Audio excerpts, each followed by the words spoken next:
네, 욥기 28장 묵상을 나누도록 하겠습니다. 네, 28장 지혜와 명철이라는 제목으로 되어 있는데요. 27장에서 의인과 악인에 대해서 이야기하면서 욥은 자신이 의인이다. 하나님을 경외하며 나아가고 있고 하나님의 말씀대로 살아가려고 노력하는 그런 사람이다 라는 부분을 강변합니다. 그러다가 이제 28장에서 지혜와 명철에 대해서 이야기를 하고 있는데요. 욥기는 그 흐름을 정확하게 이렇게 찾아내기가 쉽지 않습니다. 욥이 그런 의인과 악인의 말로가 어떻게 될 것인지를 이야기하다가 갑자기 지혜와 명철을 이야기하는 그 대목도 사실은 그 맥락이 흐름이 정확하게 일관되어 있다라고 보기는 어려운데요. 왜 이렇게 이 부분이 들어갔을까 하는 부분을 우리가 묵상을 해볼 필요가 있는 것 같습니다.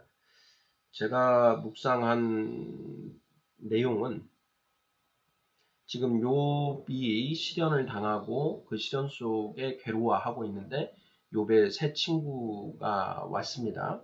그리고 욥과 욥의 세 친구 사이에 지금 논쟁이 이루어지고 있는데 우리가 어떤 그런 논쟁을 하던 중에 어렴풋하게나마 조금씩 이제 그 본질을 찾아 나가게 되는 경우가 종종 있지 않습니까? 지금 욥도 이러한 논쟁 속에서 어렴풋하게나마 뭔가 진리를 향해서 나아가고 있는 듯한 그런 느낌이 듭니다. 그래서 28장에서 인간이 다른 짐승들보다 나은 점, 하지만 인간의 한계가 무엇인가라는 점, 그러면서 참 지혜, 하늘의 지혜를 인간이 모르고 살고 있다라는 점, 그러한 지혜는 오직 하나님이 주실 때에만 인간이 알 수 있다라는 점, 그러한 부분들을 논쟁 중에 본인의 입으로 이야기를 하는 그런 느낌이 듭니다. 한번 본문 내용을 통해서 확인해 보도록 하겠습니다. 28장 1절 은이 나는 곳이 있고 금을 재련하는 곳이 있으며 철은 흙에서 캐내고 동은 돌에서 녹여 얻느니라. 사람은 어둠을 뚫고 모든 것을 끝까지 탐지하여 어둠과 죽음의 그늘에 있는 광석도 탐지하되 그는 사람이 사는 곳에서 멀리 떠나 갱도를 깊이 뚫고 발길이 닿지 않는 곳 사람이 없는 곳에 매달려 흔들리느니라. 일단 4절까지 끊어서 살펴보도록 하겠습니다. 자, 은이 나는 곳이 있고 금을 재련하는 곳이 있다. 철은 흙에서 캐내고 동은 돌에서 녹여 얻는다. 네, 이 부분은 우리 인간들이 발견해내고 실제로 그렇게 행하고 있는 것을 이야기한 것입니다. 사람은 어둠을 뚫고 모든 것을 끝까지 탐지해 나간다. 어둠과 죽음의 그늘에 있는 광석도 탐지한다. 이것이 인간들이 보이고 있는 행태라는 것이죠. 그는 사람이 사는 곳에서 멀리 떠나 갱도를 깊이 뚫고 발길이 닿지 않는 곳, 사람이 없는 곳에 매달려 흔들리느니라. 이 4절 말씀이 좀 어려워서 ESV 성경과 메시지 성경을 이렇게 참고를 해봤는데요. 여기에 그는 이제 광부, 금과 은을 찾아 나선 그런 사람을 말하는 것이죠. 그는 그러한 금과 은을 찾는 사람들, 그런 사람들은 일반 사람들이 사는 곳에서 멀리 떠나 갱도를 깊이 뚫고 사람의 발길이 닿지 않는 곳, 사람이 없는 곳에 매달려서 그러한 것들을 찾기 위해 노력한다라는 것이죠. 그런 정도의 의미가 있습니다. 5절 음식은 땅으로부터 나오나 그 밑은 불처럼 변하였도다. 그 돌에는 청옥이 있고 사금도 있으며 그 길은 솔개도 알지 못하고 매의 눈도 보지 못하며 용맹스러운 짐승도 밟지 못하였고 사나운 사자도 그리로 지나가지 못하였느니라. 사람이 굳은 바위에 손을 대고 산을 뿌리까지 뒤엎으며 반석의 수로를 터서 각종 보물을 눈으로 발견하고 누수를 막아 스며나가지 않게 하고 감추어져 있던 것을 밝은 대로 끌어내느니라.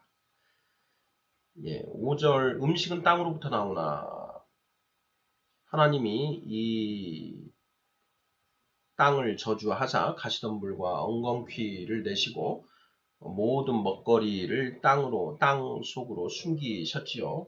그래서 인간은 이제 이 땅을 경작함으로써 먹을 것을 얻어야만 하는 그런 평생 노역을 해야만 하는 그런 존재로 이제 바뀌고 말았는데, 음식은 땅으로부터 나오나 바로 그런 이야기이고요. 그 밑은 불처럼 변하였도다. 그 밑, 그 땅 지표면 그 밑이라는 거죠. 그러니까 땅속 깊은 곳을 말하는 것입니다.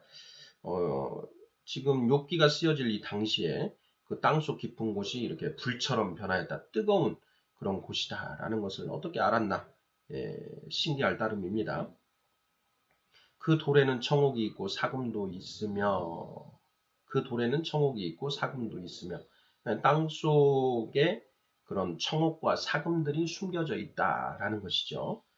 그 길은 솔개도 알지 못하고 매의 눈도 보지 못하며 용맹스러운 짐승도 밟지 못하였고 사나운 사자도 그리로 지나가지 못하였느니라.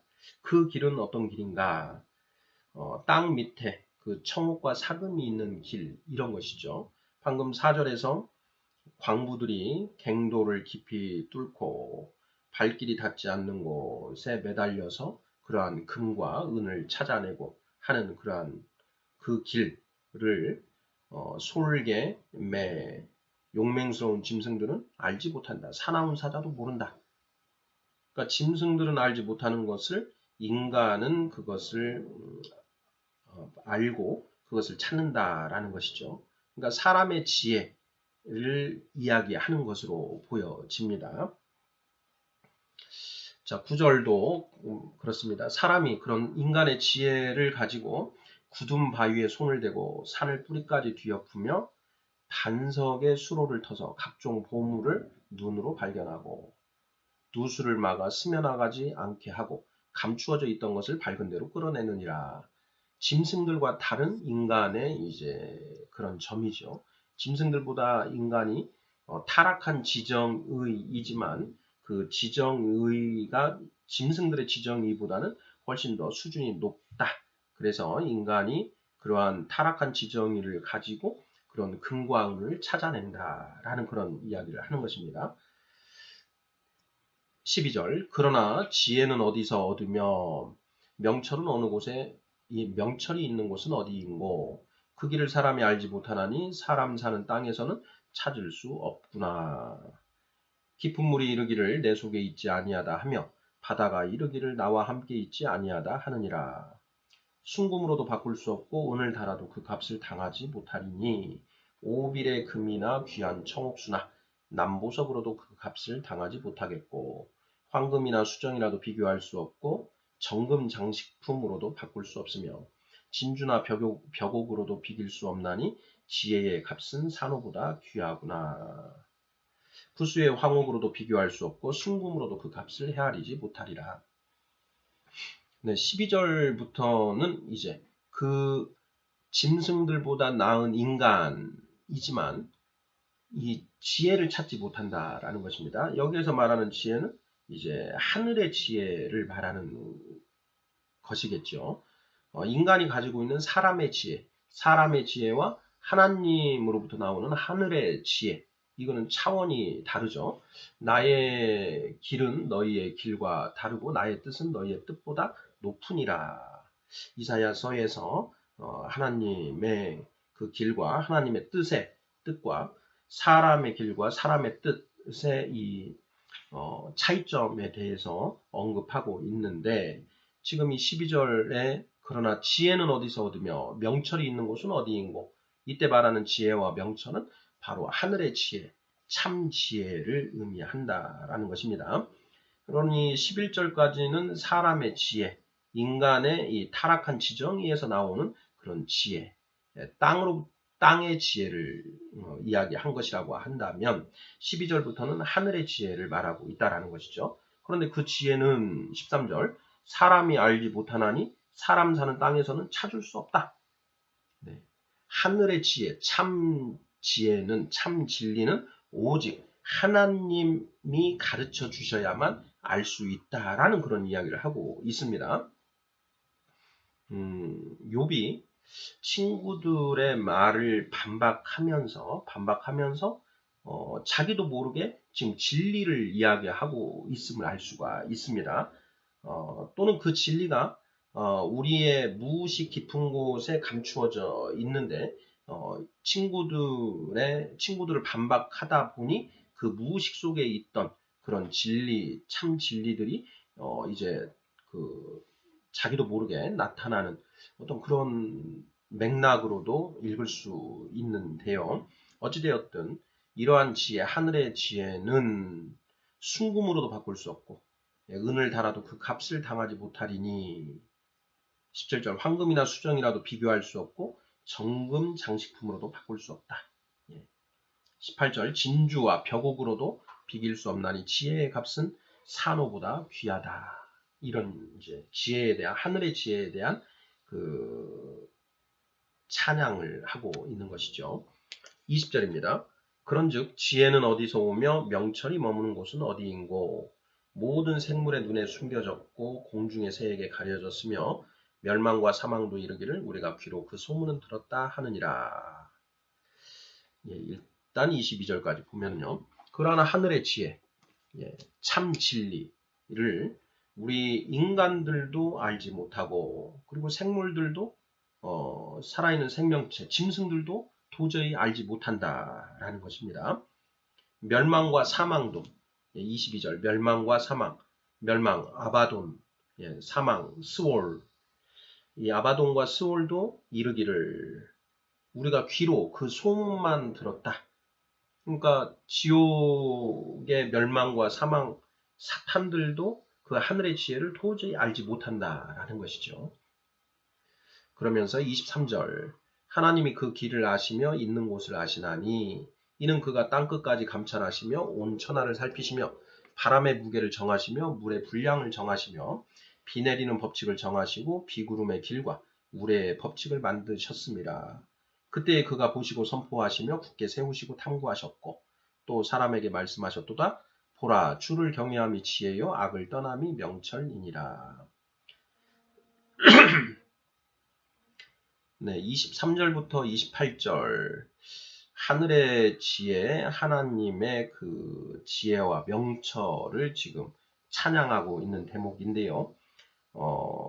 이미 서두에 말씀드렸지만 욥은 아직 그 자신의 잘못이 무엇인지를 깨닫지 못하고 있는 그런 상태입니다. 그리고 자신에게 닥친 이 시련이 고난이 어떻게 온 것인지도 아직은 모르고 있는 그런 상태이지요. 그런데 지금 친구들과 논쟁을 하면서 자기도 모르게 지금 진리를 이야기하고 있는 그런 상황입니다.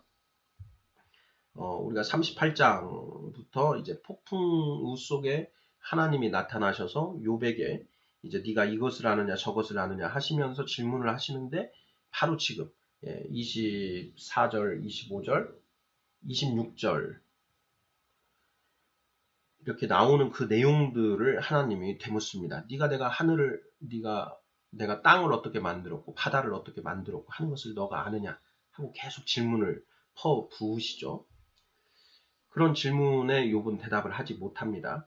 그런데 지금 28장에서 욥이 친구들과 이 논쟁을 하는 중에 자기도 모르게 진리를 이야기하고 있다라는 것입니다.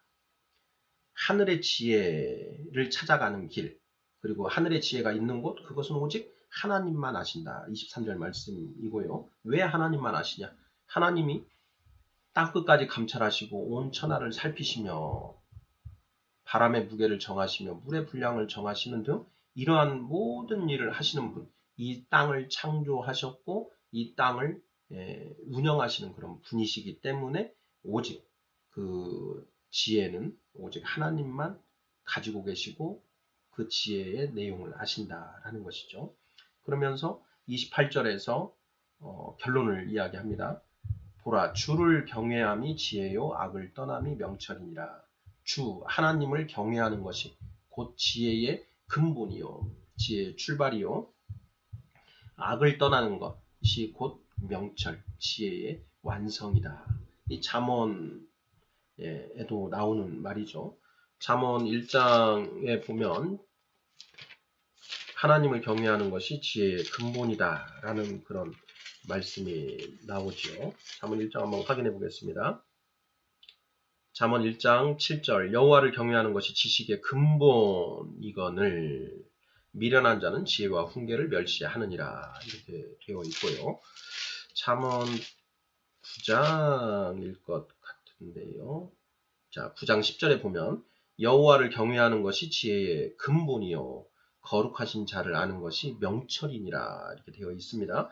여호와를 경외하는 것이 지혜의 근본, 출발점이요 거룩하신 자, 하나님 여호와를 아는 것이 명철이다. 하나님의 무엇을 아는가? 하나님의 뜻을 아는 것이 명철이다 라는 것입니다. 그러니 욥기 28장 28절에서 이 기록된 보라 주를 경외함이 지혜요 악을 떠남이 명철이니라. 이 말씀과 완전히 일치하는 것이죠. 자, 악은 무엇인가? 하나님의 말씀에서 벗어나는 것이 악이죠. 하나님의 말씀에 부합하는 것이 선이고 하나님의 말씀에 어긋나는 것이 악입니다. 그러니 우리가 하나님의 그 말씀에서 벗어난 상태에서 벗어나서 다시 하나님의 말씀에 부합하는 것으로 들어가는 것이 곧 명철, 지혜의 완성이다. 이런 의미가 되는 것이죠. 그래서 28장 내용 묵상을 나누어 보았는데요. 28장에서는 욥이 새 친구와의 그 논쟁 속에서 어렴풋하게나마 무언가 좀 깨달음을 얻어가는 듯한 그런 그 느낌을 이제 받습니다. 그러면서 28장에서 얘기되고 있는 그런 내용들은 어떻게 보면 하나님 말씀에 비추어 볼 때 전부 다 옳은 얘기들을 지금 기록하고 있는 것이죠. 네. 28장 묵상을 나누었습니다. 아멘.